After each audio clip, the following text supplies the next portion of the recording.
Some years ago, a wise commentator wrote, "You may not need a revolution to establish a democracy, but you must have a democracy to establish a revolution." 1926, the 150th year of America's independence. From east to west, girdling the continent, a lush and a lusty land.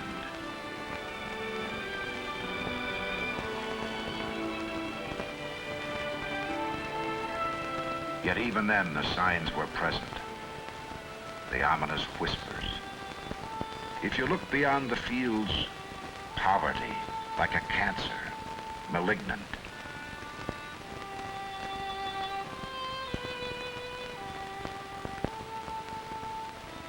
And beyond the facade of the Skyline, swept under the city's rug, teeming millions, never more than a copper coin from starvation. As the decade of the 20s neared its end, the great democracy of the West, the brave new world, became aware of strange twitchings and pains.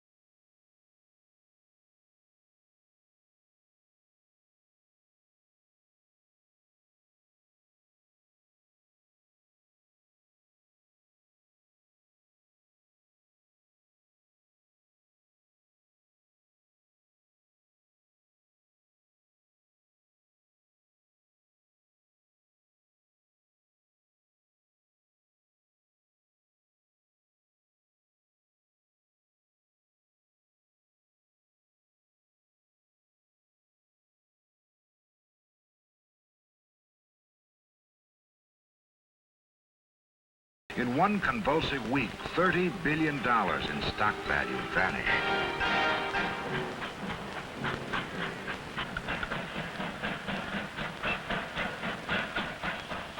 Unemployment spread like a gray, thick fog.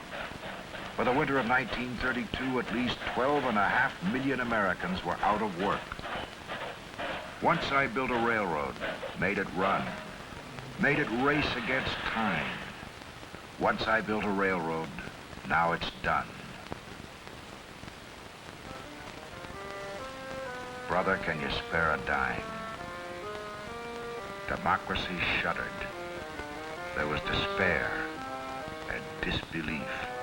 And it was not only in the United States, it was here and there around the world. The gray, sullen mass of depression. This was a cross-line of history, a test point for freedom. There was a rumble and thunder, and in some places, collapse. But in the United States, there was a reserve, a stockpile of strength hitherto untapped, actually unrealized. It was spiritual more than economic. It was not made of slogans and watchwords, but of the human aspirations for freedom. This, and this alone, gave the strength for renewal, for the labors ahead in the unfinished revolution.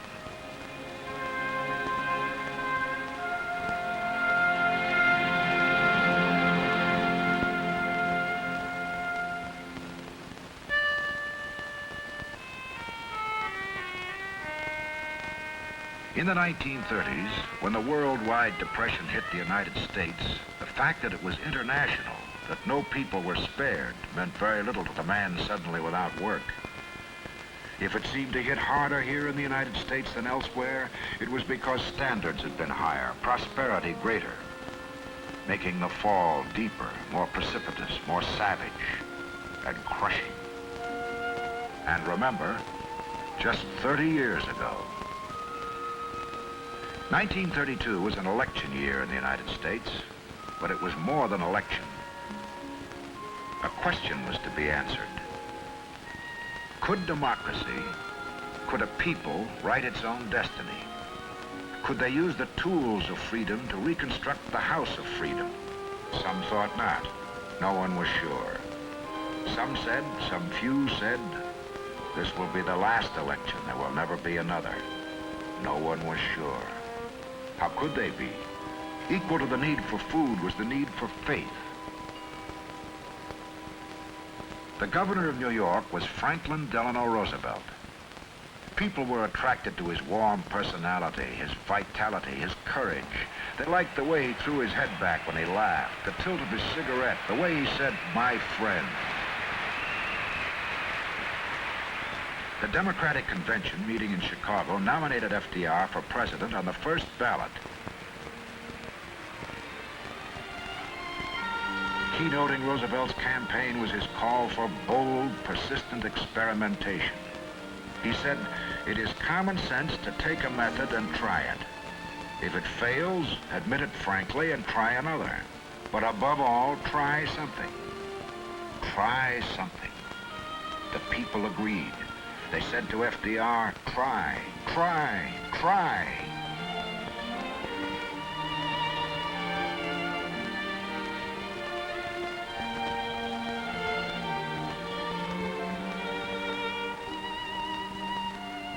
On March 4th, 1933, Franklin D Roosevelt was inaugurated, the 32nd man to assume the office of President of the United States. So first of all, let me assert my firm belief that the only thing we have to fear is fear itself. Nameless, unreasoning, unjustified terror, which paralyzes needed effort to convert retreat into advance. The only thing we have to fear is fear itself. Was this true? Was it unnatural to shiver at the sight of breadwinners, men who had held down good jobs, factory foremen, bookkeepers, businessmen, shuffling along the leaden length of a bread line?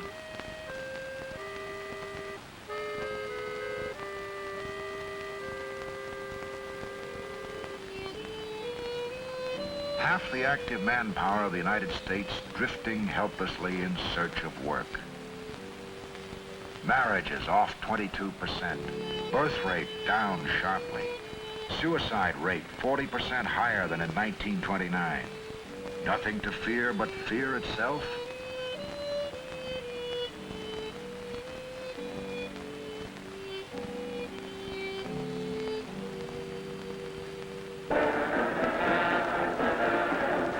Happy days are here again, was the theme of the Roosevelt campaign.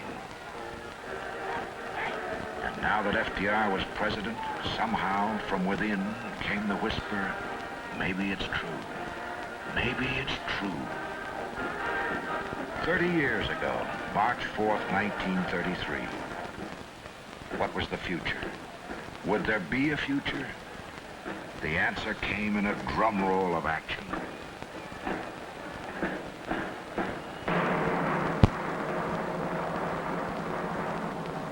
Congress was summoned to meet on March 9th.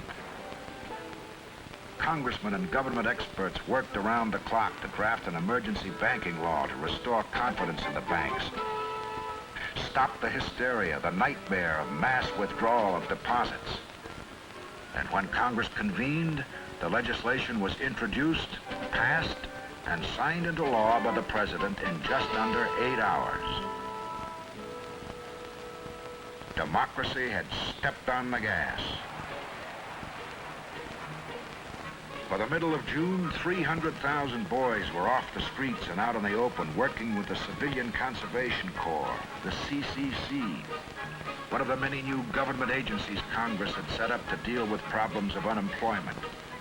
The CCC boys planted the trees, made reservoirs, improved parks, forests, watersheds, and recreational areas. They reclaimed the great natural resources of the country, but more important, they reclaimed themselves.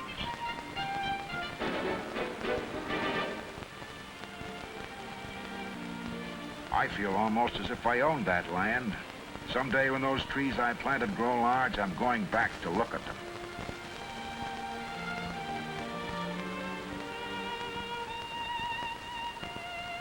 The problem of the 13 to 15 million unemployed, nobody knew the exact figure, was tackled with a program of emergency work relief. Instead of a dole, a handout, men and women were put to work on a variety of needed projects.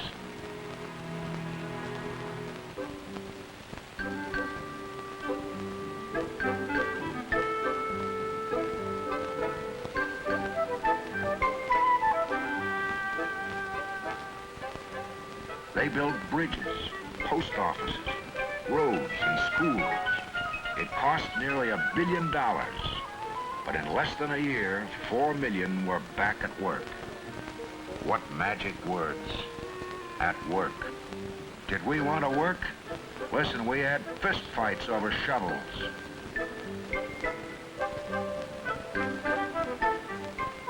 Make no mistake, there was no overnight explosion of prosperity. The wheels were rusted, the fuel thinned out. But slowly, here a factory gate opened, there a smokestack belched. A shopkeeper took on a helper. Piecemeal, almost imperceptibly, the economy reversed direction and began the slow pull upward.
Depression was an old story to the farmer. He'd lived with it ever since the end of the First World War. He'd lived in a weird world where bountiful crops glutted, overpowered a market too poor to purchase.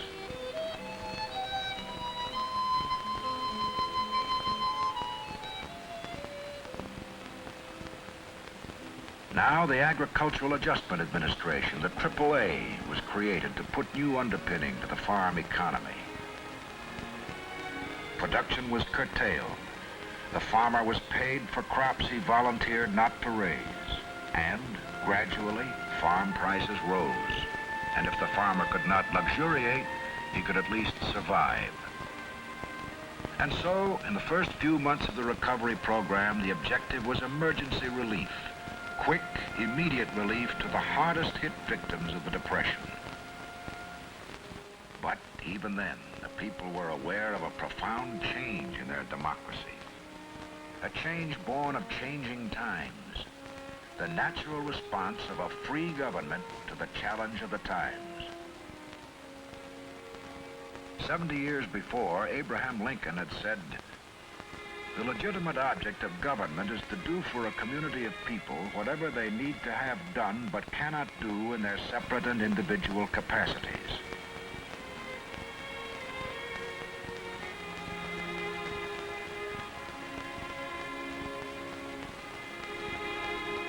This became the theme, the resolve of the new America that began to emerge in those crowded first days of Roosevelt's presidency.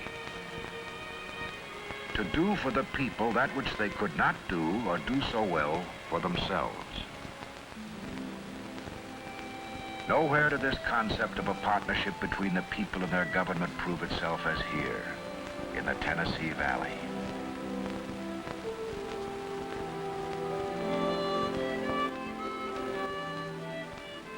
This was 40,000 square miles of entrenched poverty, land exhausted from overplanting, the people forever fatigued.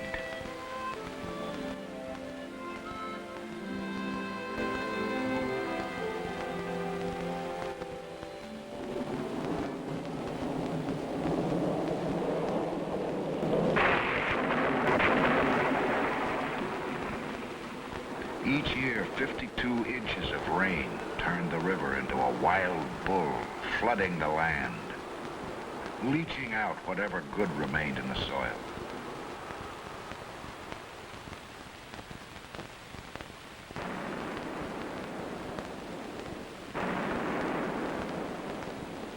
The Tennessee Valley Authority, a corporation with the power of government but possessing the flexibility and initiative of a private enterprise, came to the valley, built dams, power plants, power lines, and helped reclaim the land.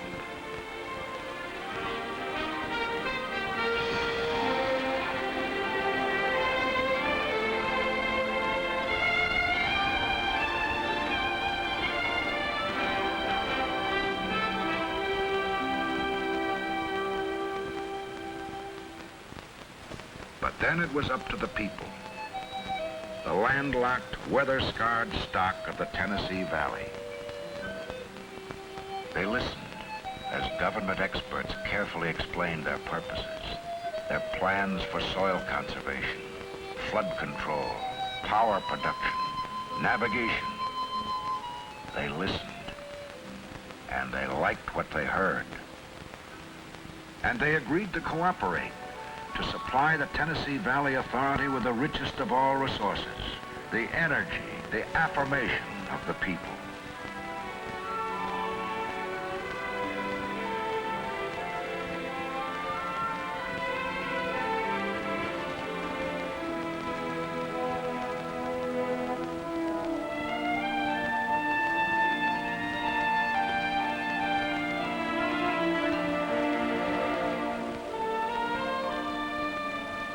As the TVA transfused the Tennessee Valley, another new government agency sprang up, the Rural Electrification Administration, the REA, to finance the construction of power lines into the most isolated rural areas of the country.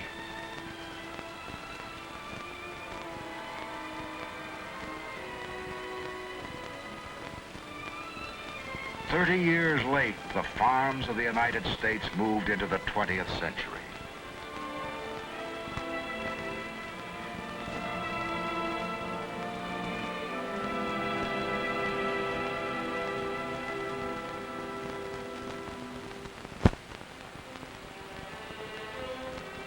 Make no mistake, there was nothing listless in American democracy in these seething times.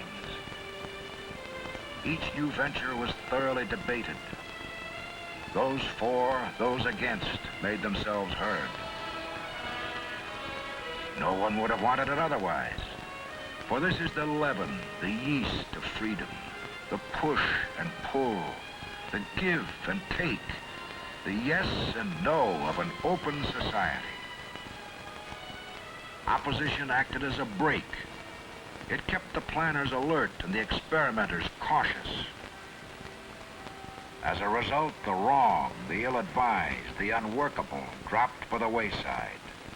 And what was left was a body of legislation that, in the years to come, was not only supported but enriched by future administrations of both major political parties, Democratic and Republican.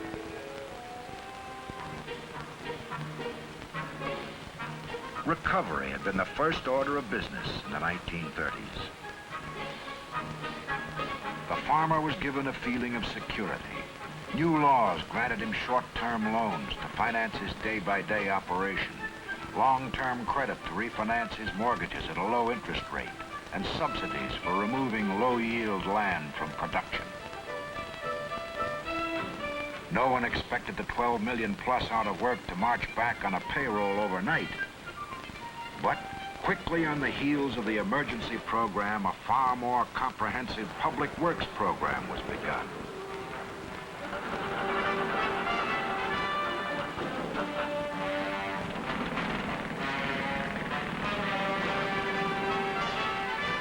The country was badly in need of a remodeling job, and it got it.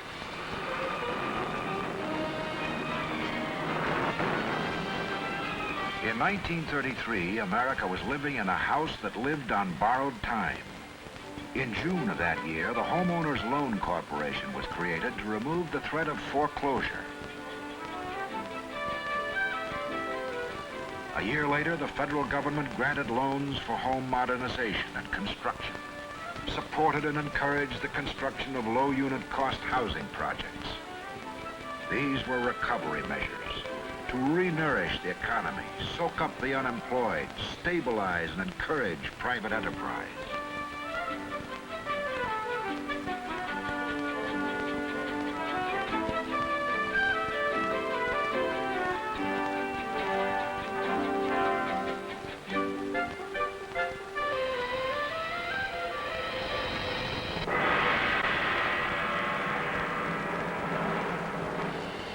The measure of America's recovery, of the resilience and health of its economy, was put to the test in 1941. Only 8 years from the very pit of depression, American enterprise was able to come through with the miracle of its war production. Unbelievable quantities of war materials, drugs, clothing, food, poured out of American factories and farms to sustain the free world in its mortal struggle with dictatorship.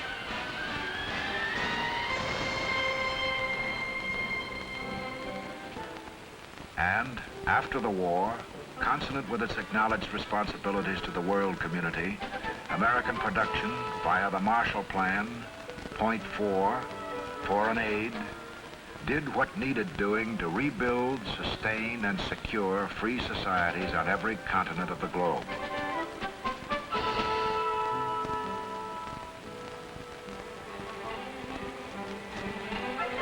Recovery had been achieved. But now a far more complex job needed doing. Reform. The process of bringing the human scales back into equilibrium. This has been the concern of every administration since 1933. Roosevelt, Truman, Eisenhower, and Kennedy.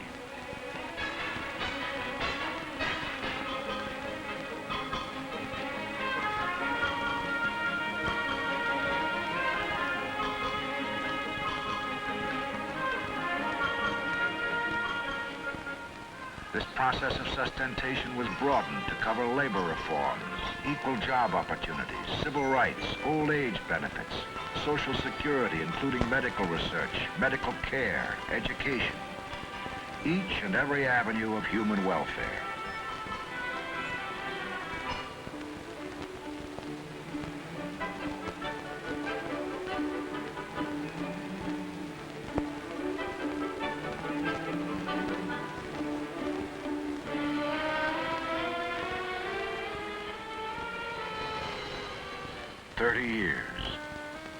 How can one visualize the difference of 30 years?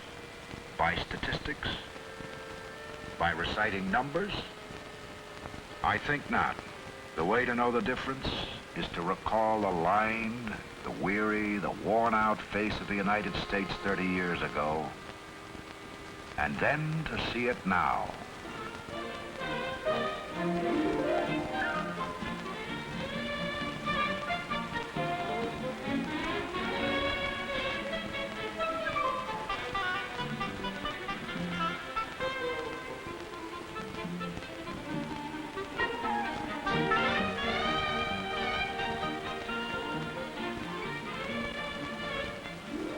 Fold down a corner of your memory at this point and mark it well. This was not done in a nation where the people are led, their lives regulated, their individualities submerged. This was done in a nation where the people lead and the government follows, where each man for himself carves his monument, where a man can be for or against, but either way is heard. What is ahead? This for sure, an enormous adventure. There will be dips and surges in the economy. This is to be expected. But now, with the built-in safeguards, the government always on the alert, there will be no boom or bust. The progression to higher standards, more equality of opportunity will continue. Problems? Of course. The new technology, automation, will produce problems aplenty. But this time the United States will not be caught off guard. In 1962, President Kennedy signed into law the Manpower Development and Training Act.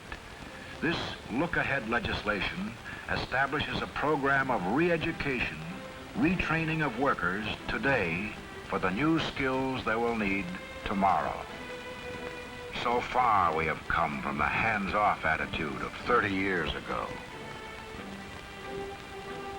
A word of summary. The past 30 years of development and progress in the United States has proved the concept of modern democracy as a partnership, a joint venture between the people and their government in the preservation of a free and vital society. Thomas Paine, a great patriot, called the American Revolution of 1776 a spark never to be extinguished. The revolution he knew, the struggle for independence and individual freedom, continues to our own day, and it will forever remain unfinished, for the dreams of men defy horizons.